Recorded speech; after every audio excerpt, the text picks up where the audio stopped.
नमस्कार साथियों, गौरव ज्ञान धारा में आप सभी का स्वागत है।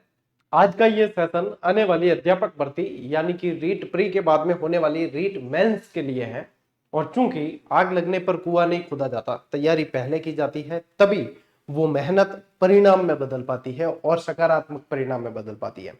ये सेशन किसके लिए इंपॉर्टेंट है मैं पहले ही बता देता हूं, ताकि वे विद्यार्थी अपना समय व्यर्थ नहीं करे जो ये देखने आए हो कि वास्तव में पोस्ट आ रही है या नहीं आ रही है, क्योंकि इस पे पहले ही चर्चा हो चुकी है और पहले चीजें देख चुके हैं अपन।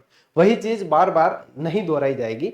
तो ये इसलिए है सेशन कि अभी इस समय जो अपन माहौल देखते हैं चारों तरफ, तो बहुत सारा ऐसा माहौल है जब विद्यार्थी समझ नहीं पाता है कि उसे क्या पढ़ना है, कैसे पढ़ना है, किस तरीके से आगे बढ़ना है। क्योंकि एक बढ़िया रणनीति जब सामने नहीं होती है तो वो चाहे कितनी मेहनत कर ले, वह सफलता में नहीं बदल पाती है। तो ये सेशन है कि आपको किस तरीके से आगे बढ़ना है, अभी से कैसे पढ़ते हुए आगे बढ़ना है, क्या क्या आप पढ़ सकते हैं, क्या क्या आपको छोड़ना चाहिए, आपकी दिनचर्या कैसे रहनी चाहिए, आप कैसे अभी से जो है अपने आप को संभाल के चलेंगे। इसीलिए आप देखोगे कि थंबनेल पे मैंने लिखा है कि 2000 घंटे, यानी कि आप अपने जीवन के 2000 घंटे आप किसी भी काम के लिए निकाल कर देख लीजिए, वो काम आपका जो है सिद्ध हो जाएगा, वो काम जरूर होगा।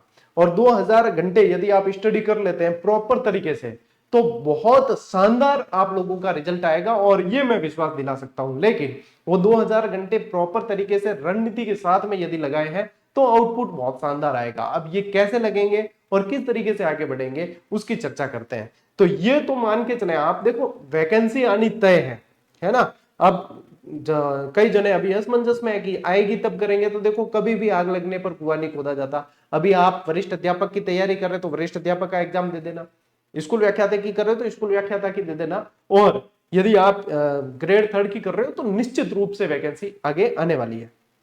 अच्छा, टुकड़ों टुकड़ों में मान लीजिए 500 700 200 ऐसी वैकेंसी आती है तो निश्चित रूप से किसे फायदा होता है, हमें फायदा होता है। हमें कहने का मतलब कि पुस्तक विक्रेता को फायदा होता है, कोचिंग में यदि कोर्स सेल कर रहे हैं उन्हें भी फायदा होगा, ठीक है। टेस्ट सीरीज यदि कोई प्रोवाइड करा रहे हैं उनको भी फायदा होगा। क्यों? क्योंकि वही लॉट 15-20 लाख लोगों का वही लॉट यदि 1000 वैकेंसी आएगी तो भी तैयारी करेगा, 2000 वैकेंसी आएगी तो भी करेगा, और 5000 आएगी तो भी करेगा, और 25-30 हजार आएगी तो भी करेगा। मेरा नजरिया है, हो सकता है सबका अलग अलग नजरिया हो, मेरा नजरिया है कि अब एक बड़ी वैकेंसी आनी चाहिए, और बड़ी वैकेंसी आती है तो निश्चित रूप से विद्यार्थी अपना पूरा एफर्ट लगा के पढ़ लेते हैं। क्योंकि 1000 पोस्ट आई तो वो पूरा एफर्ट नहीं लगा पाते, चाहे हम कितना भी आदर्शवादी बात करके आप लोगों को मोटिवेट कर दें या कुछ भी कहें कि हाँ एक सीट में भी आप कर सकते हो, लेकिन यथार्थ से मुंह नहीं मोड़ा जा सकता।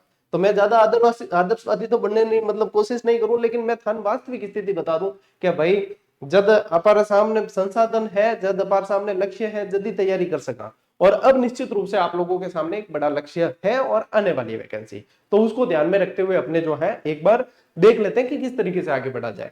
अब रीट मेंस से पहले रीट प्री जरूर होगी, ये ध्यान रखना।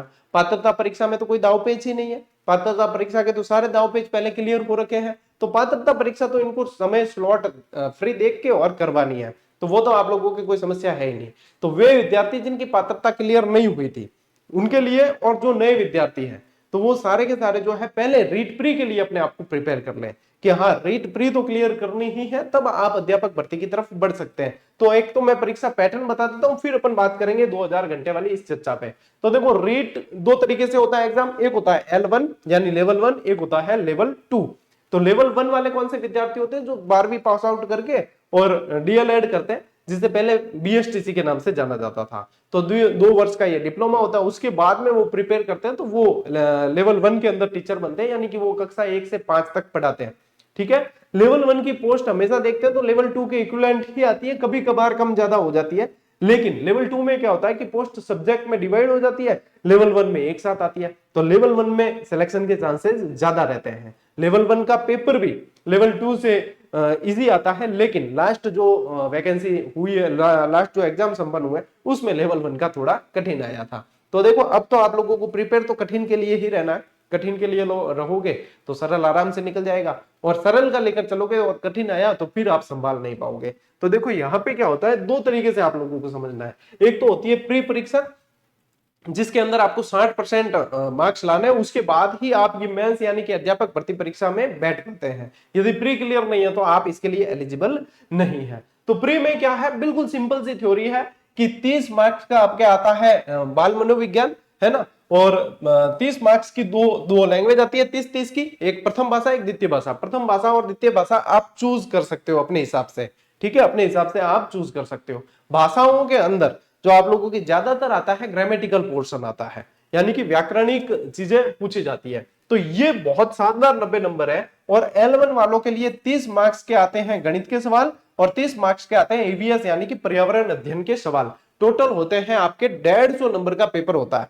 टोटल कितने 150 नंबर का पेपर होता है। 150 में से आप लोगों को 90 नंबर लाने हैं, आप इसमें क्वालिफाई हो जाते हैं। कैटेगरी में कुछ छूट है, बाकी जो है 90 नंबर लाने हैं आप लोगों को। तो ये तो है प्री की रणनीति। जब प्री आ जाएगी तो इसकी डिटेल रणनीति मैं आप लोगों को बता दूंगा, ठीक है। अब प्री के बाद में जो होता है आप एलिजिबल हो गए, फिर होता है आप लोगों के लिए मेंस। और मेंस के अंदर अभी बदलाव की ज्यादा कोई संभावनाएं नहीं है, क्योंकि लास्ट टाइम में अभी ही एग्जाम हुए हैं, तो कोई ज्यादा संभावनाएं नहीं है। इसी पैटर्न के अनुसार आप लोगों को आगे बढ़ते रहना है। तो देखो इसमें क्या होता है, 300 मार्क्स का पेपर होता है इसमें, जिसमें आप लोगों की इस तरीके से डिवाइड है कि राजस्थान का भौगोलिक, ऐतिहासिक, सांस्कृतिक ज्ञान और राजस्थानी भाषा, इनसे रिलेटेड, यानी कि क्या हो गया, भौगोलिक यानी कि भूगोल हो गया, ऐतिहासिक यानी कि राजस्थान का इतिहास हो गया, और सांस्कृतिक यानी कि कला संस्कृति हो गया, और राजस्थानी भाषा लिखा हुआ है यानी कि भाषा साहित्य वाला टॉपिक है वो हो गया, यानी इसको थोड़ा सा डिटेल में पढ़ना है। तो ये आप लोगों के आ जाते हैं 100 मार्क्स के सवाल आते हैं। कितने नंबर के आते हैं, 100 नंबर के ये सवाल आते हैं। टोटल कितने 300 मार्क्स का पेपर है, 100 नंबर के ये सवाल आ गए। फिर देखो राजस्थान का सामान्य ज्ञान, शैक्षिक परिदृश्य, ठीक है। अब ये सामान्य ज्ञान यहाँ पे भी दे दिया आपको कि ये भी राजस्थान जी के, तो इसके अंदर कुछ चैप्टर स्पेशल दे रखे हैं, जैसे कि प्रतीक चिन्ह हो गए, है ना, मंदिर हो गए, उद्योग हो गए, ये कुछ चैप्टर स्पेशल दे रखे हैं। और शैक्षिक परिदृश्य है, ये सारा मिला के, और बाल शिक्षा का अधिकार अधिनियम है, और साथ साथ सामयिक विषय यानी कि कुछ करंट अफेयर्स के भी सवाल है, वो मिला के आप लोगों के आते हैं 80 नंबर के। ये किसकी बात हो रही है, अपन लेवल 1 की बात कर रहे हैं। किसकी बात कर रहे हैं, लेवल 1 की। लेवल 2 के अंदर इनमें वेटेज चेंज होता है नंबर का। एक बार पैटर्न समझ लो, फिर मैं रणनीति पे आऊंगा। फिर आता है आपके विद्यालय विषय। विद्यालय विषय यानी कि आपके विद्यालय के अंदर जो सब्जेक्ट्स रहे हैं वो आ जाते हैं। तो यहाँ पे 50 मार्क्स के हैं, यानी कि आपके तकरीबन इसमें L1 वालों के 5 सब्जेक्ट आते हैं जो इसमें डिवाइड हो जाते हैं। शैक्षणिक रीति विज्ञान, यहाँ पे शैक्षणिक रीति विज्ञान का मतलब है कि जो शिक्षण विद्या होती है ना आप लोगों के, वो शिक्षण विद्या इसके अंदर आ जाती है, रीति विज्ञान के अंदर। ये आती है 40 मार्क्स की। फिर शैक्षणिक मनोविज्ञान आ जाता है 20 मार्क्स का, और सूचना तकनीकी के 10 मार्क्स के। अब यहाँ पे ऐसा है कि कभी कभार देखने को यह मिलता है कि कहीं से प्रश्न कम पूछे गए, कहीं से ज्यादा पूछे गए, ऐसे भी है, लेकिन एवरेज आपको वेटेज ये लेकर चलना है। ये परीक्षा पैटर्न है, इसके अनुसार अपने आप को प्रिपेयर करना है, अभी से कर सकते हो आप, ठीक है। L2 की बात करते हैं। L2 में भी क्या होता है, ये 90 नंबर का ही, ये जो है 150 नंबर का ही होता है, ये 150 नंबर का ही होता है। यहाँ पे देखो मनोविज्ञान वापस 30 नंबर की, भाषा प्रथम जो है 30 और भाषा द्वितीय 30 का। फिर यहाँ पे विद्यालय विषय 2 में बढ़ जाता है ये, ठीक है। विद्यालय विषय स्पेशली 2 में बढ़ जाता है। अब इसमें जो 2 के अलावा और भी होते हैं, जैसे विद्यालय विषय दूसरे, जैसे एसएसटी वाले नहीं है तो उनके लिए अलग भी होते हैं। तो यहाँ पे जैसे कि ये आ जाता है एसएसटी वाले हैं, तो एसएसटी वालों को क्या, इनके जो आते हैं 60 नंबर के सवाल ये आते हैं, और विज्ञान गणित वाले होते हैं, साइंस वालों के लिए 60 नंबर के सवाल यहाँ से आते हैं। ये तो है प्री का पैटर्न। और फिर वही प्री में जो क्वालिफाई है वो मेंस के लिए एलिजिबल है। तो मेंस में क्या होता है, वापस देखो ये सब्जेक्ट वो के वो है, लेकिन मार्क्स का वेटेज जो है वो चेंज हो जाता है। यहाँ पे देखो राजस्थान का भूगोल, ऐतिहासिक ज्ञान और संस्कृति, ये 80 नंबर की है। ये कितने की, 80 है। L1 में कितने की थी, ये 100 मार्क्स की थी। L2 के अंदर 80 नंबर की है। फिर राजस्थान का सामान्य ज्ञान, शैक्षिक परिदृश्य, निःशुल्क और अनिवार्य बाल शिक्षा का अधिकार अधिनियम और सामयिक विषय, ये आप लोगों के 50 मार्क्स का है। यहाँ पे L1 में कितनी थी, 80 मार्क्स की थी। तो यहाँ पे L2 के अंदर इनका वेटेज थोड़ा कम है, पढ़ना वो का वो है, सारे टॉपिक वो के वो है, ठीक है, लेकिन यहाँ पे वेटेज चेंज है। फिर आगे देखेंगे अपन तो विद्यालय विषय। अब विद्यालय विषय में एसएसटी वालों के अलग हो जाएगा, हिंदी वालों के अलग हो जाएगा, संस्कृत वालों के अलग हो जाएगा। तो उनके विद्यालय विषय के संबंधित उनके 120 मार्क्स आते हैं, ठीक है, 120 मार्क्स। यानी कि आपको साथ साथ में अभी से तैयारी शुरू कर रहे हो तो अपने विद्यालय विषय को मजबूत कर लेना है। एसएसटी है तो एसएसटी को मजबूत कर लेना है, संस्कृत है तो संस्कृत को करना है, साइंस है तो साइंस को करना है, इंग्लिश है तो इंग्लिश को करना है। इस तरीके से विद्यालय विषय के ये 120 मार्क्स है। यदि इन सब में देखोगे तो सबसे ज्यादा है, इनको देखोगे तो सबसे ज्यादा, यदि अपन डिवाइड देखें तो यहाँ पे सबसे ज्यादा है। शैक्षणिक रीति विज्ञान 20 मार्क्स, शैक्षणिक मनोविज्ञान 10 मार्क्स, और सूचना तकनीकी 10 मार्क्स। यानी कि प्रश्न संख्या आधी है, 150 प्रश्न का होता है प्रश्न पत्र, और 300 मार्क्स है। ठीक है। तो यहाँ पे जैसे कि 80 मार्क्स का है तो 40 प्रश्न आएंगे, यहाँ 25 प्रश्न आएंगे, यहाँ पे 60 प्रश्न आएंगे, इस तरीके से है, ये है वेटेज। और इस तरीके से अपने आप को अभी अपने को प्रिपेयर करके आगे बढ़ना है। अब बात करें इसके लिए पाठ्य सामग्री की, कि गुरुजी इसके लिए पाठ्य सामग्री अभी से हम क्या पढ़ लें या क्या पढ़ लेना चाहिए। देखो, एक सलाह तो मैं आप लोगों को यह दूंगा कि जब भी वैकेंसी आती है तब लेटेस्ट अपडेट कोई एक गाइड ले लेना, वो पास में रखना। उसका कारण यह है क्योंकि वो जो है ना, गाइडें भी व्यवस्थित ऑथेंटिक सोर्सेज से लिखी जाती है और 2-5% त्रुटियां सभी के अंदर मिलेगी, चाहे कोई भी।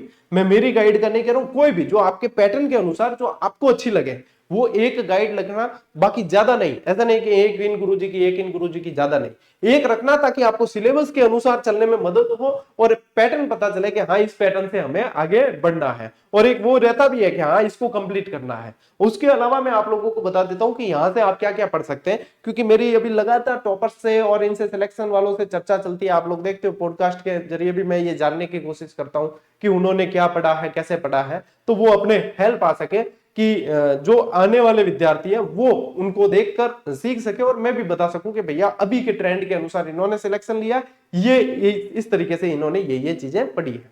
तो देखो, इनमें आप यदि ध्यान दोगे तो यहाँ पे राजस्थान के भूगोल के लिए यदि अपन देखें तो राजस्थान का भूगोल देखोगे तो आरबीएससी की किताबों में इतना नहीं दे रखा है, आरबीएससी की किताबों के अंदर इतना नहीं दे रखा है। तो आप कोई भी जो गाइड लेंगे उसके अंदर आप लोगों को ये चीज मिल जाएगी। साथ साथ में आपको क्या करना है, पीवाईक्यूज देख लेने, इसके पीवाईक्यूज जितने बने हैं।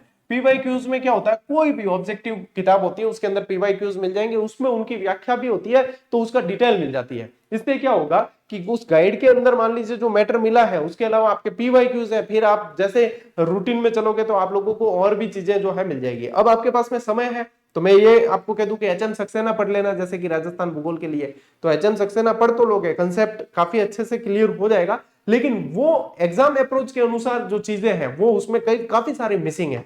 हम पढ़ते रहते चीजें, हम देखते रहते हैं, हमें पढ़ाना होता है तो हम भी उसका सहारा लेते हैं, लेकिन एग्जाम अप्रोच के अनुसार काफी सारी चीजें मिसिंग होती है। उनको आप पूरा कर सकते हो तो आप पढ़ सकते हो, नहीं तो यहाँ पे ऑनेस्ट यदि मैं आप लोगों को कहूं तो जो भी गाइड आप लोगे ना उसमें भी आप लोगों को संपूर्ण मैटर मिलेगा, साथ में कोई भी ऑब्जेक्टिव बुक एक होगी उससे आप लोगों के ये रिकवर हो जाएगा। और पीवाईक्यूज देखना है आपको, ठीक है। ऐतिहासिक और सांस्कृतिक ज्ञान की बात करें तो राजस्थान ग्रंथ अकादमी, राजस्थान हिंदी ग्रंथ अकादमी की जो पुस्तक आती है उसमें आप लोगों के जो ये हुकमचंद जी जैन वाली और ये पुस्तक है, इसके अंदर आपको काफी अच्छे से डिटेल मिल जाएगी। जो लेटेस्ट संस्करण आया हुआ हो वो आप पढ़ सकते हो और उसमें पढ़ने में थोड़ी सी रोचकता भी आती है। लेकिन अगेन मैं ये कहना चाहूंगा कि एक गाइड आपके पास होनी चाहिए। उसमें क्या होता है कि ये हिंदी ग्रंथ अकादमी की पुस्तकें आई है, लेकिन इसमें जो लेटेस्ट एग्जाम अप्रोच के अनुसार काफी सारी चीजें मिसिंग होती है। तो कोई भी लेटेस्ट आपके पास में एक गाइड होगी तो उससे क्या होगा कि ऐसी जो चीजें जो वर्तमान में पूछी जा रही तो वो राइटर क्या करते हैं कि उसमें से वो चीजें डालने की कोशिश करते हैं। अब जो भी बेटर आएगी वो आप देख लेना कि हाँ आपके अनुसार, शैली के अनुसार जो बेटर है। अभी आपको गाइड के चक्कर में नहीं पड़ना है, कहीं भी अभी गाइड लेने नहीं भागना है, क्योंकि अभी नहीं लेनी है। लेटेस्ट जब वैकेंसी आ जाएगी तब लेटेस्ट गाइडें आएगी, उसमें भी जैसे वैकेंसी आए तब 2-4 दिन बाद कोई गाइड आ जाए उसको लेने नहीं भागना है, महीना भर इंतजार करना। उसमें भी महीना भर इंतजार करने से क्या होगा कि वर्क की हुई गाइडें आएगी और उसके बाद में आप लोगों के वह कारगर सिद्ध होगी, ठीक है। उनमें क्या होगा, आपको तैयारी करने में स्पीड मिलेगी। और अभी जो है आप ये पढ़ सकते हो जैसे राजस्थान हिंदी ग्रंथ अकादमी, साथ ही साथ आरबीएससी की पुस्तकों में राजस्थान इतिहास कला संस्कृति बहुत शानदार दे रखी है। तो उसके लिए आरबीएससी के लिए आप लोगों को चिंता करने की जरूरत नहीं है। और मैं ये भी नहीं कहूंगा कि आरबीएससी के लिए आप वो पुस्तकें पढ़ लेना, क्यों? क्योंकि आरबीएससी का तो अपन मैं पूरा ही मतलब क्लासें फ्री करवा रहा हूँ। रणभूमि विजय बैच दोपहर 12 बजे आ रहा है, तो उसको वो वाली क्लासें देख लेना, 2-3 महीने में आपके पूरी करवा देंगे। उसके अलावा आरबीएससी वाली किताबों को आपके हाथ लगाने की भी आवश्यकता नहीं पड़ेगी, इतनी गारंटी है मेरी, ठीक है। और निःशुल्क बैच है, किसी तरह का कोई शुल्क नहीं लिया जा रहा। तो मैं यहाँ बता रहा हूं तो इसका उद्देश्य ये भी नहीं है कि हाँ मेरे कोर्स बिक जाएंगे। मैं जितने गाइडेंस के सेशन लेता हूं वो सारे के सारे मेरे निस्वार्थ सेशन होते हैं कि हाँ आप लोगों को सही तरीके से चीजें जानने को मिले। तो यहाँ पे ये आप लोगों को मैंने बताया, एक तो राजस्थान हिंदी ग्रंथ अकादमी, देखो ऐसे तो यदि पढ़ने जाओ तो हर चैप्टर की अलग अलग किताबें आएगी। राजस्थान हिंदी ग्रंथ अकादमी की किताब से क्या होगा कि आपको डिटेल जानने को मिल जाएगी, साथ ही साथ आरबीएससी की किताब आपको रखनी, क्योंकि पेपर के प्रश्न जो है वहां से बन रहे हैं। अब एक शंका कि 9वीं 10वीं की किताबें बंद हो गई गुरुजी, 9वीं 10वीं की किताबें स्कूलों में बंद हुई है, एग्जाम में पेपर में सवाल बनने बंद नहीं होंगे। तो आपके पास में है उसे पढ़िए, और उसको पढ़नी जरूरी है, ये मान के चले। सवाल उसमें से बनेंगे ही बनेंगे, क्योंकि वो वही जीके हैं जो आप लोगों के सिलेबस में दिया हुआ है, ठीक है ना। और राजस्थान का सामान्य ज्ञान, शैक्षिक परिदृश्य, निःशुल्क और अनिवार्य बाल शिक्षा का अधिकार अधिनियम, सामयिक विषय, देखो इसके लिए आप लोगों को जो है ये राजस्थान का सामान्य ज्ञान वाले तो आप लोगों को कॉमन चीजें मिल जाएगी इनमें भी, लेकिन इसके लिए मैं कहूंगा कि आप अपने आप को रोक भी सकते हो, आपके पास में पुराना मैटर, क्योंकि काफी सारे बच्चे ऐसे होंगे जिन्होंने रिट मेंस की तैयारी कर रखी है, तो पुराना मैटर आपके पास में अवेलेबल है, तो उससे आप तैयारी करते रहो। और नहीं तो क्या होता है कि इसके लिए, इस पोर्शन के लिए अलग से छोटी छोटी पुस्तकें आती है, जैसे वैकेंसी आ जाती है ना, तब छोटी छोटी पुस्तकें आती है सिर्फ इस पैटर्न के लिए, और वास्तव में वो बहुत मेहनत करके दी हुई होती है और उनमें से सवाल बाहर नहीं जाते। तो उस समय जो आएगी तो मैं आपको सजेस्ट कर भी दूंगा, अपनी भी आएगी, लेकिन और भी कोई आएगी तो अपन सजेस्ट कर देंगे अपना, उसमें कोई ऐसा नहीं है, निष्पक्ष रूप से आप लोगों को बता देंगे। तो उनमें से 2-4 में से जो आपके लिए ठीक हो तो उसको उस समय लिया ना, इसको पढ़ने में ज्यादा समय लगता भी नहीं है, इसको पढ़ने में आप लोगों को मुश्किल से 10-15 दिन का समय लगेगा और ये बहुत अच्छे से याद हो जाएगा, जितने ये पोर्शन में समय लगेगा। मेन तो ये सबसे ज्यादा इसको कंठस्थ करने में, इसको डिटेल में पढ़ने में समय लगेगा, ठीक है। फिर आते हैं विद्यालय विषय। अब विद्यालय विषय में क्या आएगा, आप लोगों के एनसीईआरटी की पुस्तकें काम आएगी, जैसे कि आप लोगों के एसएसटी है तो उसमें एनसीईआरटी की पुस्तकें काम आएगी, या कॉलेज शिक्षा वाली पुस्तकें काम आती है, या आप लोगों के संस्कृत है तो उनकी भी जो स्कूलों में या किताबें चलती है वो इसमें काम आती है। तो इसमें आप लोगों को विद्यालय विषय में अपने अपने विद्यालय विषय के बारे में अच्छे से नॉलेज होता है, तो वो वाली जो ऑथेंटिक सोर्सेज है उनके अनुसार आप लोगों को प्रिपेयर करना है, यानी विद्यालय विषय अभी से प्रिपेयर करना शुरू कर देना, साथ साथ में समय देना है, ठीक है। शैक्षणिक रीति विज्ञान, इसके लिए भी बाद में साथ में आती है किताबें, छोटी छोटी किताबें आती है, उनमें काम निकल जाएगा। शिक्षा मनोविज्ञान की मैं समझता हूं कि आप प्री देकर आए हो ना, तो आपके पास में कोई ना कोई किताब पहले से रही है, नई किताब खरीदने की आवश्यकता नहीं है, उसी किताब को प्रिपेयर कर लो अच्छे से, और उसके बाद में कहीं से अभ्यास सीरीज लगा लेना, बढ़िया से वस्तुनिष्ठ कोई खरीद लेना जो व्याख्यात्मक हो, बस काम हो जाएगा, जिसमें पीवाईक्यूज भी शामिल हो, ऐसी वस्तुनिष्ठ खरीद लेना बाद में, उससे काम हो जाएगा, नई थ्योरी वापस लेने की आवश्यकता आपको नहीं पड़ेगी। सूचना तकनीकी, तो ये 5 सवाल आएंगे, तो सूचना तकनीकी आप साथ साथ में तैयार कर लोगे, या कोई भी गाइड लोगे उसके अंदर भी मिल जाएगी, इसके लिए अलग से कोई विशेष रूप से किताब लेने की आवश्यकता नहीं पड़ती है। अब ये जो किताबें आपके पास में मान लीजिए पहले से है या लास्ट वैकेंसी में आपने ले रखी है, तो क्या गुरु जी क्या वो हमारे काम आ जाएगी? 100% काम आ जाएगी। यदि पहले की है तो आपको नहीं लेने की जरूरत नहीं है, क्योंकि पहले की वैकेंसी अभी संपन्न हुई है, तो वो नए जिलों के अनुसार अपडेटेड ही है, और हर किताब से 80 से 85% सवाल आ जाते हैं, बशर्ते अपन जो है उसको कितना याद कर पाए हैं ये मैटर करता है। यदि हमें अच्छे से याद है ना, तो किसी भी किताब में कोई बुराई नहीं है, क्योंकि जो 10-15% सवाल नहीं आ रहे हैं, मान लीजिए किसी गाइड में से नहीं आए, तो वो तो आप लोगों को ऑथेंटिक सोर्सेज में भी नहीं देखने को मिलेंगे, और हर चैप्टर के लिए आप अलग से किताब नहीं पढ़ पाते, तो इस थ्योरी से बचना है आपको।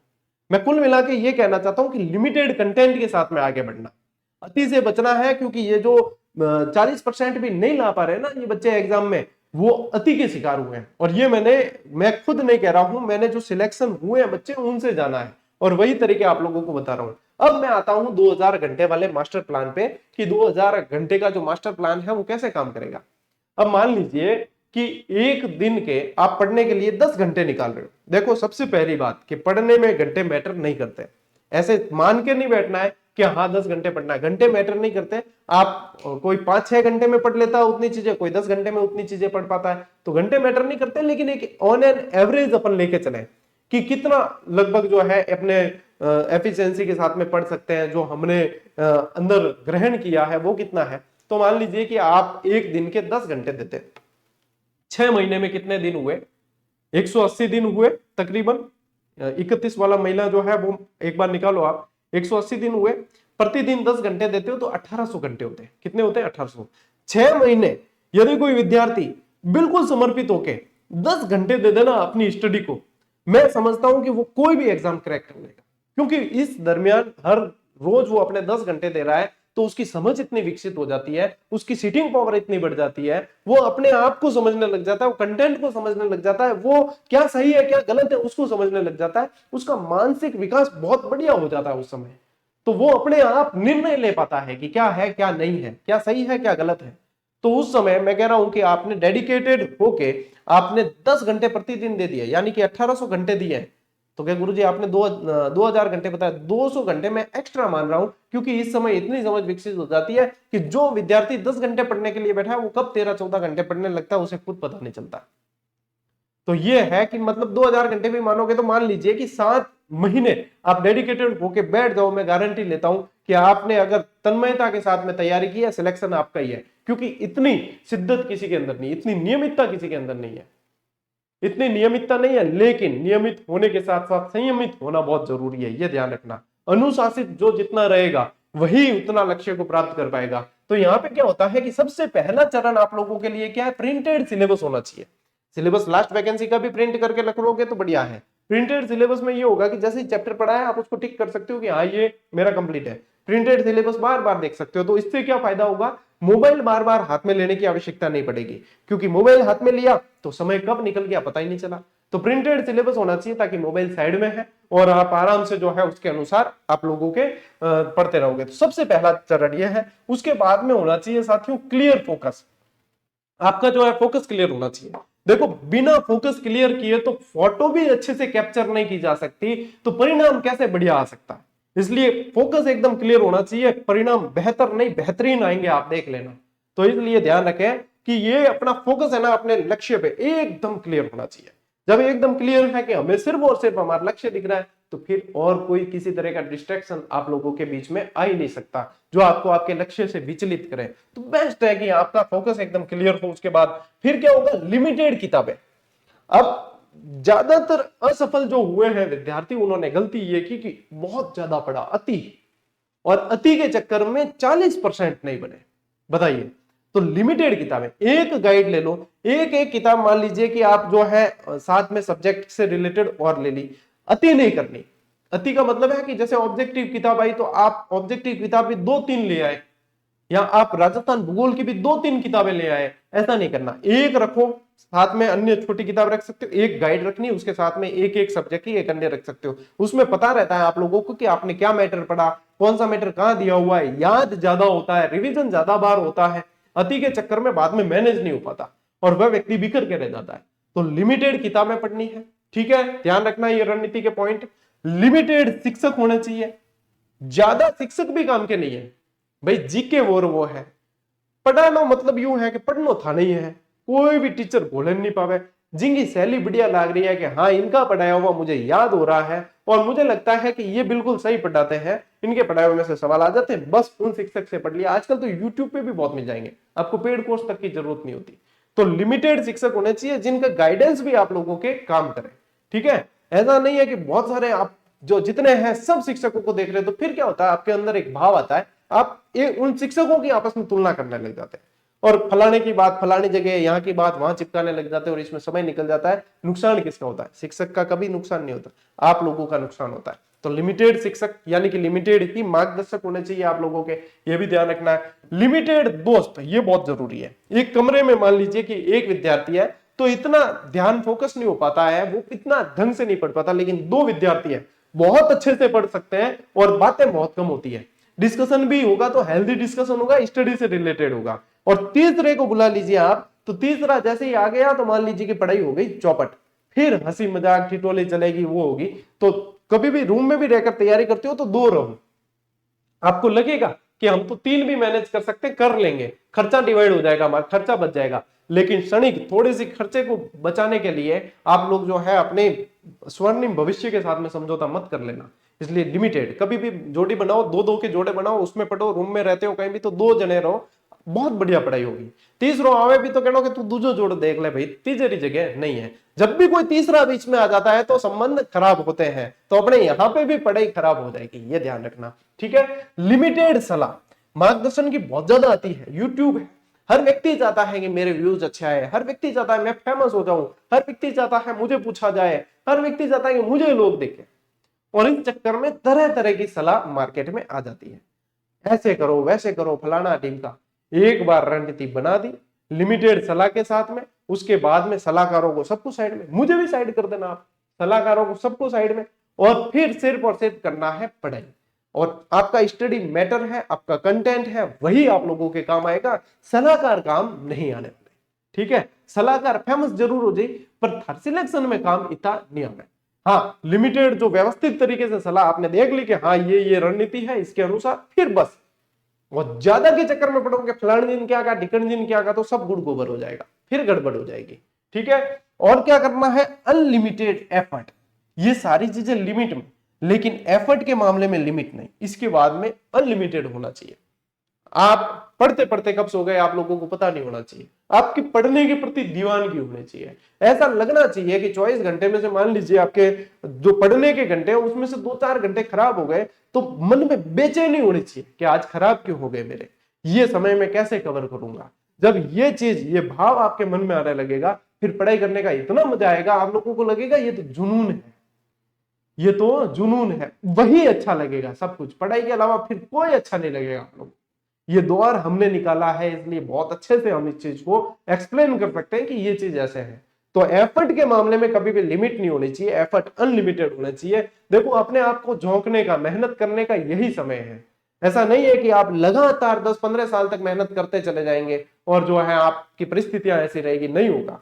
एक बार दम लगा के मेहनत करो, फिर आने वाला समय आप लोगों के लिए आसान हो जाएगा। तो ये सारे आप लोगों के रणनीति में शामिल होने चाहिए पॉइंट। फिर आती है कुछ सवाल बच्चों के, सर टाइम टेबल कैसे बनाए, घंटों के आधार पर बनाए या कैसे। कई जने सुबह 6 बजे उठूंगा, 7 बजे नाश्ता करूंगा, 9 बजे नहाऊंगा, गलत टाइम टेबल है। किसी के वहां पे चिपका हुआ भी हो तो कह देना कि अपने असफलता का ये यहाँ पे प्रमाण पत्र पहले से क्यों लटका रखा है, क्योंकि उससे सफलता नहीं मिलती।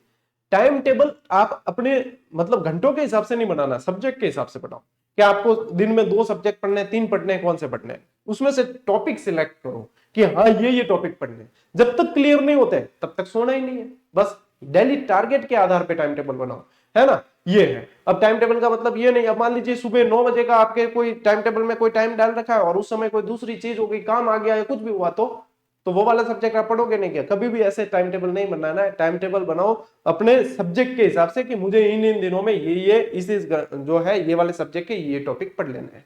और जब तक नहीं पढ़े तो तब तक जरूरी नहीं है कि आप सब्जेक्ट भी चेंज करो। आपको किसी सब्जेक्ट को पढ़ने में इंटरेस्ट आ रहा है मान लीजिए, तो उसको पढ़ते जाओ। हो सकता है 2-3 दिन तक इंटरेस्ट आ रहा है, 2-3 दिन तक पढ़ो। जरूरी नहीं है कि आप भाई इसके अनुसार ही, कि सर ने कहा है कि दिन में 2 सब्जेक्ट 3 सब्जेक्ट तो पढ़ने चाहिए। इंटरेस्ट आ रहा है तो पढ़ो, क्योंकि वो चीज तो याद हो जाएगी, फिर रिवीजन ही मांगेगा वो। और जब आप लोगों को लगे कि इंटरेस्ट नहीं आ रहा है तब सब्जेक्ट चेंज कर करके पढ़ो। ठीक है, ये ध्यान रखना। दूसरी चीज, सीटिंग पावर कैसे बढ़ानी है। तो सीटिंग पावर तो देखो तब बढ़ेगी जब आप लोगों के दिमाग में लक्ष्य क्लियर होगा और आप लोगों के अंदर से आग लगेगी क्या हमें करना है। और कईयों के साथ में ये चीज है, हाँ, ध्यान भटक सिर्फ उनका भटकता है जो या तो बहुत समय से मेहनत कर रहे हैं और सफलता नहीं मिल पा रही, या फिर जिन्होंने पैसा पड़ा हुआ पैसा बहुत देखा है और सिर्फ भेजा गया है, धकेला गया कि तू तैयारी कर, नहीं तैयारी हुई तो कि पेडी तैयार है पर पेडी माते भेजा जाए, तो उनका तो ध्यान लगेगा ही नहीं। तो ध्यान तो हमेशा केंद्रित रहना चाहिए। मैंने ऐसे ऐसे युवाओं को अभी लगते हुए देखा है इन नौकरियों में, इन वैकेंसियों में, जिनके घर में बहुत सारे काम होते हुए उन्होंने काम करते हुए भी तैयारी की है और अपने आप को सिद्ध कर दिया। तो सिटिंग पावर तो अपने आप बढ़ेगी, है ना। सिटिंग पावर का मतलब ये नहीं है कि सिर्फ और सिर्फ बैठ के पढ़ना।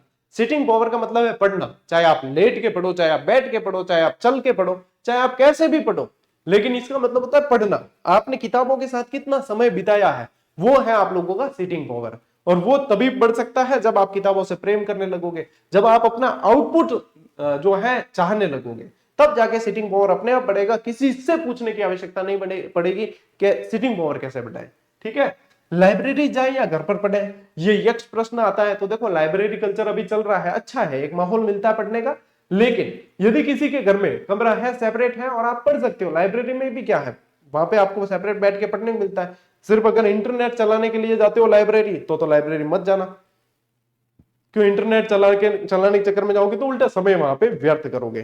तो लाइब्रेरी तब जाना है जब आपके घर पे पढ़ने की कंडीशन नहीं है। घर पे ज्वाइंट फैमिली है, बहुत सारा शोरगुल होता है, पढ़ने के लिए कोई सेपरेट कमरा नहीं है, आप फोकस नहीं कर पाते हो, आपका ध्यान केंद्रित नहीं होता है, तब जाओ आप लाइब्रेरी। यदि आपके घर पे ही सुविधा है, कहीं ऊपर कमरे बने हुए या सेपरेट कमरा है आपके पढ़ने से संबंधित, तो लाइब्रेरी की आवश्यकता नहीं है। आप एक दोस्त को जो है अपने साथ में एडजस्ट कर सकते हो कि तू भी आ जाया कर, अपन दोनों मिलके पढ़ेंगे, हमने किया ऐसे पढ़ाई इसलिए पता है। तो जरूरी नहीं है कि लाइब्रेरी जाए, और जिनके डिस्टर्बेंस है वो लाइब्रेरी जाए, लेकिन वहां पे जाने के बाद में ये ध्यान रखना कि अनुशासित रहना है।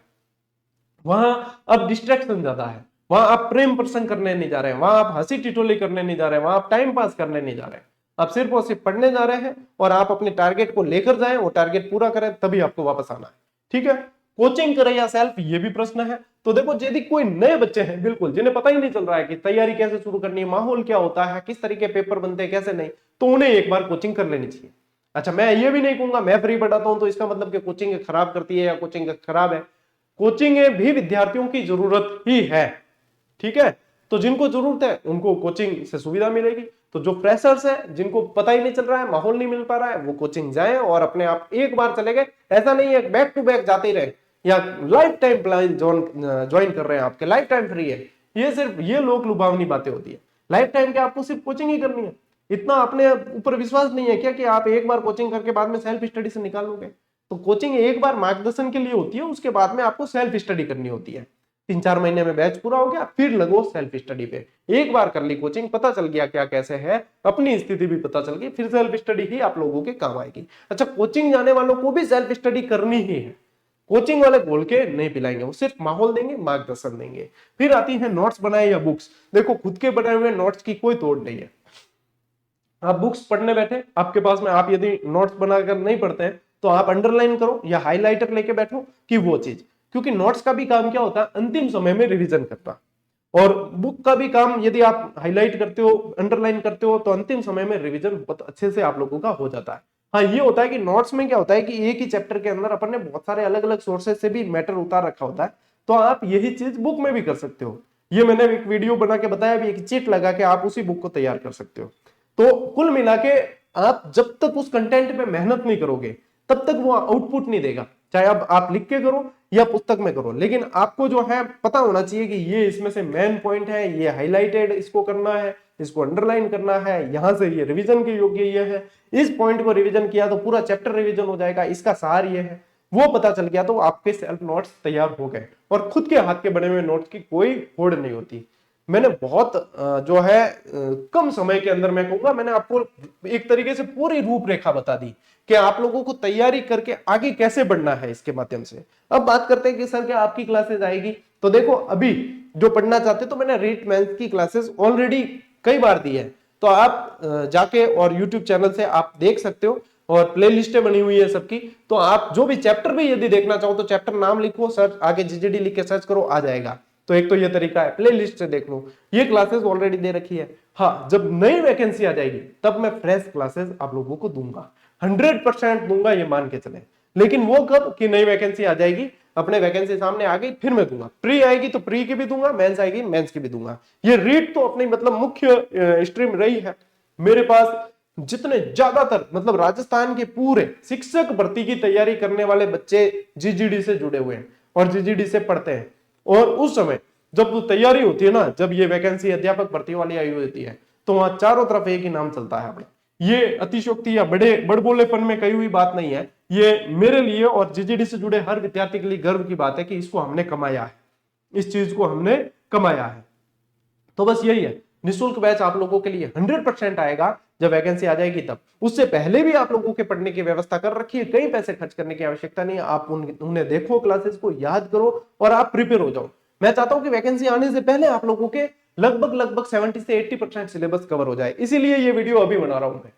ये वैकेंसी आने के बाद में आप लोगों को चारों तरफ ऐसे वीडियो देखने को मिलेंगे, लेकिन फिर उसमें वो होता है कि अंतिम स्लाइड पे अपने कोर्स को सेल करने के बारे में बात करनी होती है। यहाँ पे आप लोगों को मैं अंतिम स्लाइड तक लेके नहीं जा रहा हूँ, यही अंतिम स्लाइड है।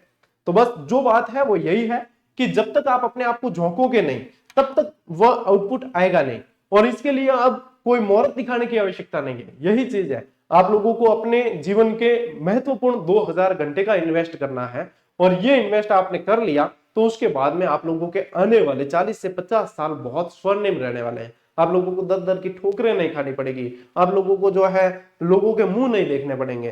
कुल मिला के आप लोग जो है अपने जीवन को बहुत अच्छी तरीके से जी सकेंगे, और इस सफर में मैं आप लोगों का साथ देने वाला हूं, एज ऑब्वियस आप लोगों को सबको पता है। ठीक है, तो ये रणनीति वाला जो वीडियो है ये सभी तक विद्यार्थियों तक पहुंचाना है आप लोगों को, और आपको खुद भी इसके अनुसार अपने आप को प्रिपेयर कर लेना है।